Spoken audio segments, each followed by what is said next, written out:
Аба температурасынын төмөндөшү менен түрдүү оорулардын сезгениши байкалат. Алардын бири гайморит оорусу. Оорунун күнгөй тескейи, алдын алуу жолдору тууралуу алдыда кененирээк маалымат беребиз. Өлкөбүздө гайморит оорусуна чалдыгып жапа чеккендер арбын кездешет. Сыркоону денебизге жолготпой коюуга толук мүмкүнчүлүгүбүз болсо да, айрым учурда өзүбүз шарт түзүп бергенибизди байкабай калабыз. Мурундун тегерегинде жайгашкан жаак, беттин көңдөйчөлөрүнүн сезгениши гайморит деп аталат. Ар кандай инфекция, аллергия, жаракат алуу оорунун келип чыгышына себеп болот. Гайморит деген бул ошол гайморо көңдөйлөрүнүн ириңдүү сезгениши.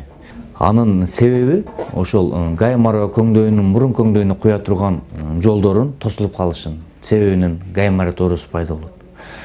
Ал жерге топтолгон жанагы отечный жидкость кириленип, ал жерге инфекция кошулуп, анан ириң айланат дагы. Ошол гайморо көңдөй толуп калып, анан ошо адамда ошондой оору пайда болот.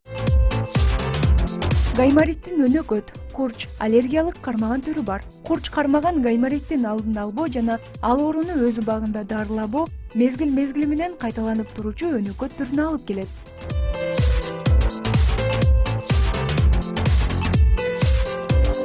Биринчи очередь мурун бүтөт. Анан мурундан ылжыр суюктук агат.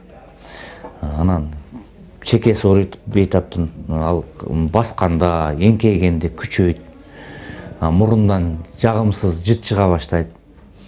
Анан бейтап жыт сезбей калат, бирок айланасындагы адамдар анын мурдун жыттанып атканын сезип калат да, ал өзү сезбейт. Себеби ошол жыт сезе турган жанагы рецепторлорду ириң жеп коет. Мындайча айтканда, ириң ошол ириңдөөнүн аркасынан ошол жыт сезе турган рецепторлор иштебей калат, кызматын аткарбай калат да. Андан сырткары гайморитте дарыланбай коюудан мурундагы суюктук чыгуучу түтүкчөлөр бүтөлүп, ичине ириң толуп кетсе көбөйө берет. Акыры бир жерин тешип чыгат. Башкача айтканда, ириң сөөгүдү чиритип жиберет. Эң коркунучтуусу улам кармап, өнөкөт түрүнө өтүп кетсе, ракка айланып кетиши да ыктымал. Гаймориттин дарылоо жолдору биринчи очередь биз көзөбөстөн тешүү, чайкоо жолу менен. Андан дарылам жакшы болбосо, аны көзөп тешүү. Ушул гайморо көңдөйүн көзөп тешип жууп, ордуна дары толтурабыз. Оорулуу төмөндөгү эрежелерди эске тутуусу абзел.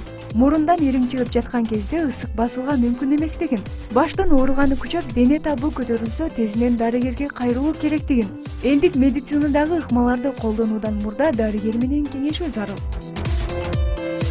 Нурсулуу Айтбай кызы, Илембек Эмилбек уулу, Эмил Каныбеков, Таң нуру программасы үчүн.